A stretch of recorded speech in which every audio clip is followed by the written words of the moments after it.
Paulo Sansão Stresser. E tua participação como jornalista, né, no Diário do Paraná, fundado pelo seu pai, Derbal Stresser.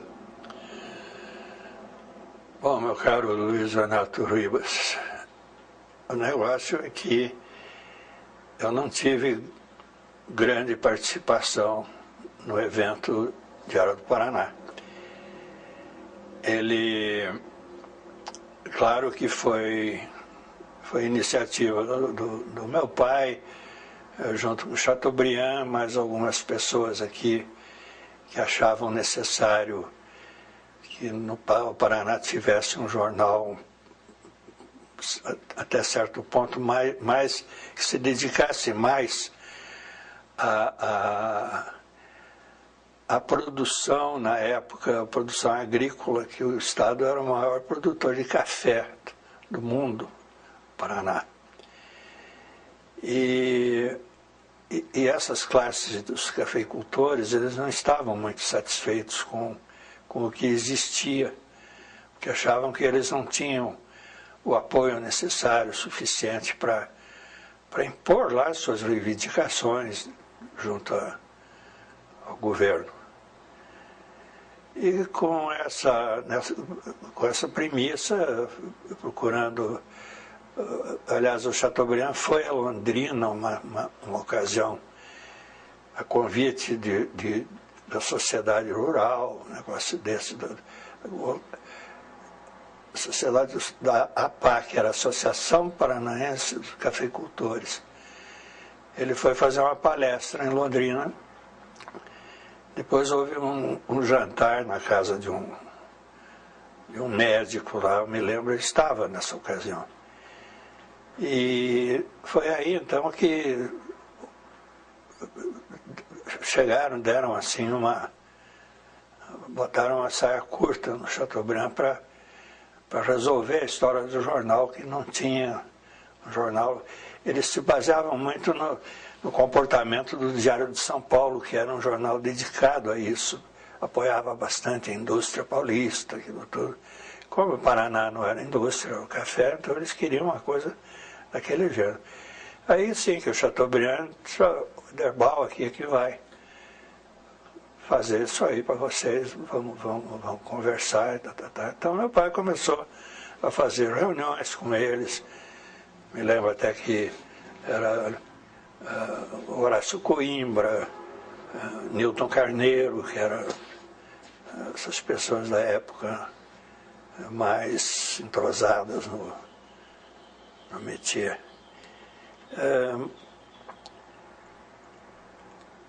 Havia o compromisso dos associados de fornecer o equipamento. E demorou, veio uma rotativa, vieram os linotipos naquela época, era tudo feito a chumbo, né? Chumbo derretido. E também o setor fotográfico também era com os filmes de celuloide e a gravura em zinco, né? Os famosos clichês. Enfim, tudo isso meu pai já sabia, já conhecia, porque já tinha tido o jornal dele, sabia como é que funcionava, tinha seus ideais políticos e paranistas, bastante paranistas.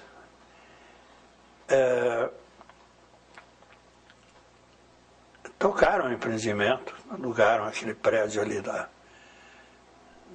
da Rua José Loureiro, que até hoje, não sei, deve ser do Ivo Ribeiro, era do pai dele. E ali funcionou durante muito tempo, redação, oficinas. Depois nós importamos a máquina impressora, que foi montada junto ao Canal 6 nas Mercês, no prédio das Mercês. Aí veio a morte do meu pai e praticamente tudo isso aí mudou. Mudou de mãos, mudou de ideias. Veio um grupo de São Paulo para assumir, já não tinha então mais aquela aquele vínculo paranaense necessário, de que o jornal, as empresas, enfim, seriam para dar suporte, prestigiar o que fosse do Paraná, o que nós tínhamos feito até então. Agora, a minha participação apenas é que eu também não tinha muito tempo, porque me dedicava ainda, durante um período, à rádio, as 2 rádios e à televisão. Mas, sempre, claro, eu morava com meu pai ainda, mesmo depois que minha mãe faleceu, eu continuei morando com meu pai, e sempre trocávamos ideias, e eu sabia de como é que a coisa funcionava, como é que andava. E colaborei o quanto pude, escrevendo, inclusive, uma época que eu fiz coluna. Enfim, era um empresário de comunicação e era um jornalista também. Uma das cenas que me lembro ocorridas lá dentro do prédio do Diário do Paraná, esse da José Loureiro, foi um programa ao vivo feito para o Canal 6, para a TV Paraná, pelo amigo Ribas, Luiz Renato Ribas. E acompanhei mais ou menos o esforço dele e da equipe. Derbal Força de Sá Júnior e o Silvio Rono Leitão. E teve mais gente que pegou no pesado, né? Porque tiveram que levar equipamento lá para ali embaixo, para mostrar, se mostrou como é que funcionavam as máquinas. Rodou um jornal, né? Rodou um jornal. Então teve, aposto que não foi o Derbal que levou a câmera nas costas. Não. Mas eu me lembro muito bem, eu estava lá, acompanhei tudo de perto, me lembro. Os nomes de jornalistas do jornal que você se integrou? Ah, sim, muito. Eu tinha muito contato com eles e bons companheiros, como o Benjamin Steiner, que veio de São Paulo para ensinar diagramação, nenhum jornal fazia diagramação em Curitiba. E veio o pessoal de redação, como o Rocha Pita. Tinha também o Edson, não lembro o sobrenome agora, que era departamento comercial. Praticamente foi ele que orientou o Felipe também a mexer com isso. O Felipe chegou a mexer com isso no jornal, não foi só na rádio, que ele se destacou mais, daí para a televisão. Mas deu a sua colaboração para o diário. Enfim, o jornal tomou conta também no mercado, era a maior tiragem, maior circulação em Curitiba, indubitavelmente, em que pese na época sofrer certas dificuldades por depender muito da boa vontade dos diretores de São Paulo, no sentido de nos facilitar a aquisição de... Havia também um problema de importação, porque equipamento naquela época, para televisão, para rádio, para jornal, você não comprava em loja, né? Em shopping center, nem nada, você tinha que importar. E na época era proibida a importação de tudo era proibido. Você deve talvez ter alguma certa lembrança disso, se não me engano, trabalhou com a Receita Federal uma época. Sim, antiga Coletoria Federal. Coletoria, né? Então era muito difícil e muito caro. E uma ocasião, para ter uma ideia, a máquina nova de videotape da TV Coroados, aquela Ampex grande, não me lembro, 1100, que nós importamos legalmente, tudo certinho, via Porto de Santos. Nós tivemos que pagar 3 meses de armazenagem ao Porto de Santos por causa de um, como dizem hoje, por causa de um carimbo, alguma coisa qualquer, de um burocrata lá que não preencheu o documento como devia. Então isso custou quase o preço da máquina nos Estados Unidos. As dificuldades eram muito grandes. Por isso é que você também não encontrava com facilidade uma rádio ou uma emissora de TV super, hiper bem equipada. Eram quase todas, pelo menos o que eu conheci, eram bem equipadas, mais ou menos equipadas, mas foi onde a Globo se deu bem, acertando lá um esquema com a CBS nos Estados Unidos e providenciando então a troca de know-how, troca de mesmo a importação de equipamento, tudo isso foi facilitado. Foi um dos motivos, foi esse que nessa altura, enquanto o Roberto Marinho brigava para obter, para melhorar, tanto que vocês devem estar muito bem lembrados que a Globo não era o primeiro lugar em audiência, né? Nem em São Paulo, nem no Rio, nem em Curitiba, era sempre associada. Depois, na morte de Chateaubriand, que a coisa começou a mudar, que também com a Globo crescendo, o Roberto Marinho investindo, ele também teve dificuldades, só que ele era um homem de muita visão e já estava prevendo o que seria a empresa dele mais para frente. Mas teve um fato que mudou um pouquinho a história também, foi a entrada da Excelsior. Foi realmente, mas a Excelsior era muito regionalizada. Sim. Mas São Paulo e Rio. Rio já perdendo um pouco, porque o forte era São Paulo. Né? Foi exatamente nesse período que a Globo, que a associada, começou já a ter problemas. Agora você veja, em compensação nas associadas, em Porto Alegre, Piratini tinha a sua programação local, regional, boa. Em Recife a mesma coisa.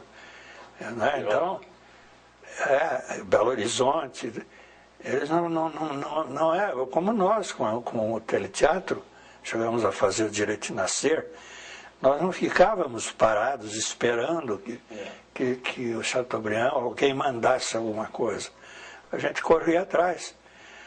Mas, enquanto isso, você veja que se tivesse continuado naquele ritmo na televisão, digamos,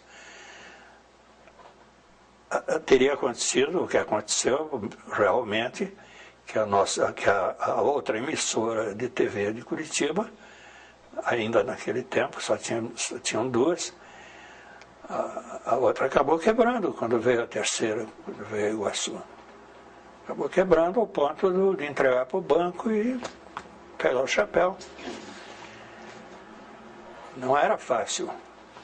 Precisava, assim, o pessoal mesmo da luta, disposto a enfrentar toda a dificuldade, Ainda voltando ao Diário do Paraná, a TV Paraná Canal 6, emissora associada, durante algum tempo, tinha uma saúde financeira muito grande. O Diário do Paraná se tornou dependente por algum tempo da TV Paraná? Totalmente, como também em outras capitais. O Diário de São Paulo chegou a um certo ponto que já estava praticamente falindo. O Diário da Noite chegou a fechar e a Tupi, a TV Tupi, ainda estava dando um jeito de manter esses jornais circulando, como aconteceu em Porto Alegre. No fim, o jornal associado lá, que era o Diário de Notícias, né, acabou também, hoje os Sirotes que dominaram. Mesma coisa aconteceu na Bahia, aconteceu em Pernambuco. Minas. Minas. havia muita ganância lá no centro do controle dessas empresas. As empresas eram um monstro de grandes, de poderosas, mas a ganância andava junto, sabe? E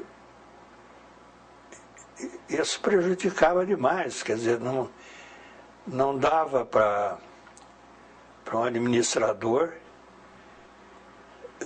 cuidar do jornal e da televisão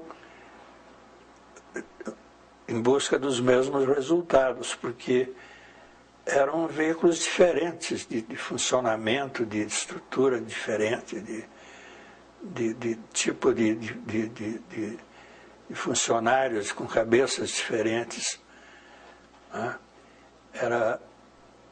E o jornal acabava custando mais caro, porque havia muita matéria-prima. Que a televisão que não tinha matéria-prima. O que era matéria-prima na televisão? Chegou um ponto que passou a ser a fita de videotape. Mas antes da gente conseguir instalar esses videotapes aqui, só o elenco artístico. O elenco local, que era mão de obra, né? Mas a mão de obra do jornal era mais cara, porque eram todos, ou pelo menos todos se julgavam, né, mais inteligentes, mais capazes, mais competentes.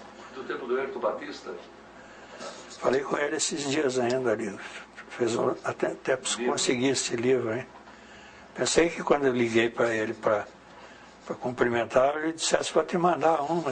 Ele disse, eu não sei, eu acho que vai vender na livraria de Curitiba. Eu, tá bom, então. Eu vou. Falando de jornal ainda, qual foi a posição do João Calmon nos Diários Associados? Foi benéfica ou não? O João Calmon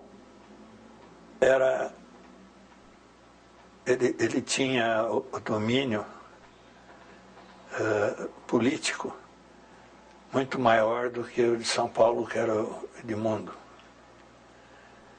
Mas o Edmundo tinha, como eu já disse há pouco, por outro motivo, a indústria paulista, a Federação das Indústrias, que era um estado do Paraná, sei lá, uma coisa muito poderosa. Então, eu não conhecia muito bem as empresas da área a gente chamava da área do João Calmon. Mas eu sei que eles, volta e meia, tinham dificuldades financeiras. Enquanto Chateaubriand estava vivo, ele mandava tirar de São Paulo para o Rio, mas depois daí não podia mais, porque de São Paulo não ia ser bobo de tirar dele para mandar para o outro. E não se davam muito bem os dois, pelo contrário, se detestavam. Porque o Calmon queria São Paulo e Edmundo queria o resto. Então, tanto que era um caso sui generis, porque o Edmundo tinha São Paulo e Paraná, só. E o Calmon tinha Rio Grande, Santa Catarina. Não, o Edmundo tinha 2 jornais de Santa Catarina, isso. A Nação e o Jornal de Joinville. Blumenau e Joinville. Só. Lá não tinha rádio nem televisão.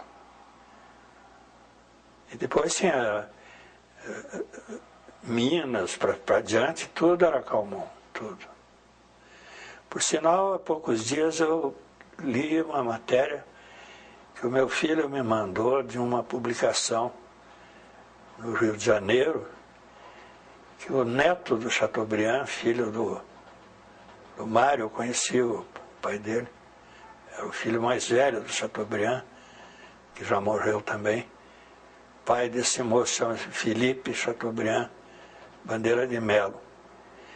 Ele é um camarada assim, muito ligado a centro espírita e coisas assim do gênero lá terreiros, dessas coisas lá no Rio de Janeiro. E tem uma declaração dele, uma espécie de uma entrevistazinha, na qual ele declara que está em juízo para tentar reaver, em nome dos herdeiros Chateaubriand, os bens atirados ao lixo pelos seus administradores do Rio de Janeiro. Ele só fala ali do Rio de Janeiro. Deve ser ainda problema ali com o prédio, que era aquele antigo cassino da Urca, onde funcionou a TV Tupi. Não sei se andaram vendendo aquilo escondido, o que foi. Tinha muita obra de arte. As de São Paulo foram salvas, porque o Chateaubriand morava em São Paulo. Então ele conseguia controlar, fiscalizar, e acabou dando no que deu, esse belo acervo do Museu de Arte. Foi tudo comprado pelo Chateaubriand. Uma qualidade dele, né, que ele comprava e não levava para casa. Ele botava no museu que está lá, que é do povo de São Paulo. Enquanto que os outros, o Nordeste todo, abaixo, o Rio, metade devia... Até tem um livro do como é aquele baiano, da Teresa Batista, como é o autor, Dona Flor. Ah, Jorge Amado? Jorge Amado. Tem um livro dele, não me lembro qual, que ele fala do diretor, na época, o diretor dos Diários Associados da Bahia. Eu conheci, era o Odorico Tavares. E o cara tinha o maior acervo de arte religiosa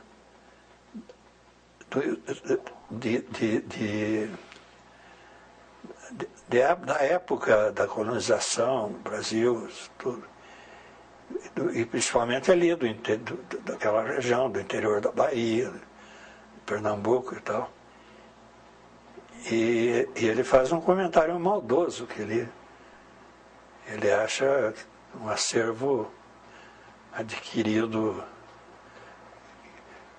ou que deveria estar na casa do cara, um negócio assim.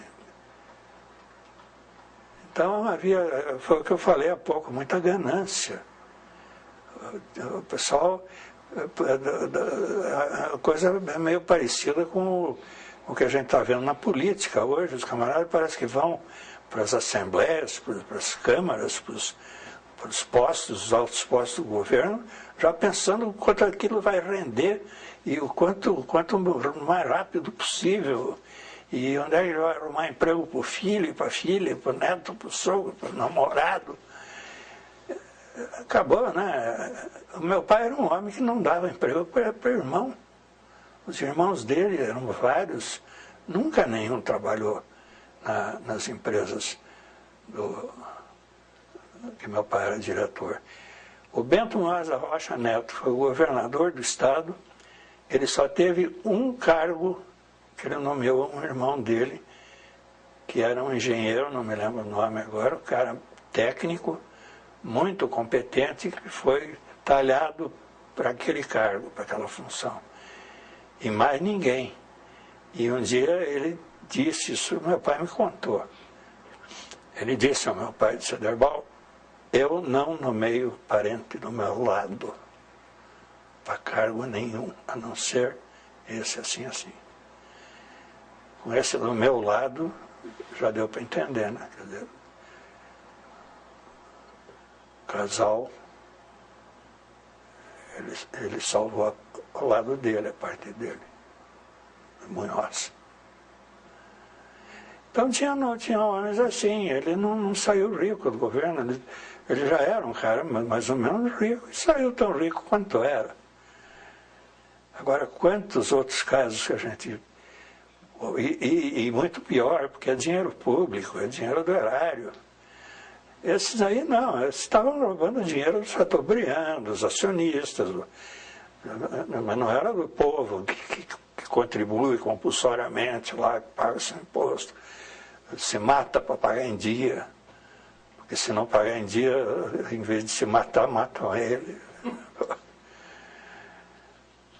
O Chateaubriand tinha uma filosofia de não se pagar. Não se pagar dívidas com o governo. E uma vez ele chamou a atenção do meu pai. Mas como, Aderbal? Você vivendo aí só lá no Paraná, não deve nada para o governo? Não deve nada. Imposto de renda está em dia, INPS na época está em dia, os impostos lá, tudo, enfim, municipal, sei lá o quê, está tudo em dia. O governo não se paga, Aderbal. Para que pagar em dia? Eles não cobram de nós. E olha os privilégios que tinham na época os jornalistas, que não pagavam o imposto de renda. 50% em passagens. Eram privilégios grandes. Como privilégios grandes eram também na área tributária da própria Receita Federal, onde eles ganhavam sobre a multa de tributo 50% na arrecadação, e ficavam em cima, evidentemente, das maiores firmas. Sistema é um sistema. Pois é, mas você vê que isso, o sistema é uma coisa, está lá. É o sistema, não são os homens. Mas nas empresas, não. Você pega empresas, por exemplo, hoje em dia eu estava lendo aí e ouvindo os comentários, até uma entrevista dele próprio, aquele Abílio Diniz. O camarada é um monstro. Pegar o que o pai dele começou com um pequeno supermercado e hoje ele já comprou agora... Comprou a Bahia, já tinha comprado, agora comprou a Colombo. E já tinha comprado o Ponto Frio. E já tinha comprado o Extra antes. Então, ali sim, o empreendedor, o homem de empresa, não está se preocupando com a política. Né? Isso, lamentavelmente, nessa nossa, eu digo nossa, apesar de eu não estar mais no ramo, lamentavelmente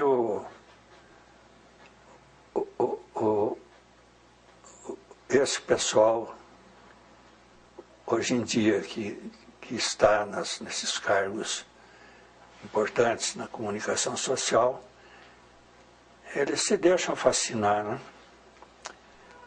Eles se deixam, enfim, não se vê mais aquela energia, aquela vontade de... O que ocorreu? Porque foi na minha cabeça de construir esse prédio aqui, onde está o canal da música. Por que depois o sujeito que veio no meu lugar pegou e acabou com tudo, destruiu o que tinha lá dentro? Por que depois vem o governador e resolve refazer aquilo tudo e entregar para o povo como sendo uma obra para o povo? Era uma casa de espetáculos, continua sendo uma casa, isso disse ele, dito por ele.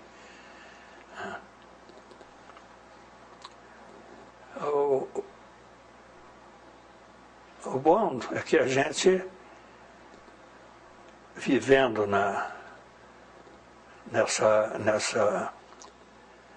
nesse campo de atividade, a gente aprendeu a observar não só as necessidades que a gente tinha de que entrasse, mas também as necessidades daqueles que estavam esperando alguma coisa de volta, de retorno. Então, ele comprava um televisor para ter em casa para ver televisão e queria ver uma boa televisão. Elementar. Comprava um rádio, queria ouvir uma boa programação. É o retorno que você tem, fora a obrigação que você tem para com a sociedade, né? Você não pode também, mesmo sendo uma empresa, sendo tua, particular, de caráter privado, você pegar e se dedicar exclusivamente às necessidades suas e da sua família. Não, tem um mundo de gente que está assistindo, que está vendo, que está lendo, que tem necessidades e que você tem, é uma função social, obrigação que você tem de dar um apoio. E não é só criticar o que não interessa. Infelizmente, eu vejo a coisa mais ou menos por aí. Para encerrar, como é que você descreveria esse jornalista que foi uma escola nos anos 50 e 60, tanto na televisão e sobretudo no jornal Aderbal Strasser? É a primeira vez que me fazem essa pergunta e, sinceramente, é a primeira vez que eu penso numa resposta para ela. Mas eu via nele isso, olhando agora, sob a prisma de quem está observando após feita a sua pergunta. Como dizem hoje, ele era um homem do bem. Religião à parte, tudo isso à parte, entre o bem e o mal, que nós sabemos o que quer dizer isso, ele era do bem. Era um visionário, porque queria o engrandecimento das coisas em que ele se metia. Tanto que enquanto ele,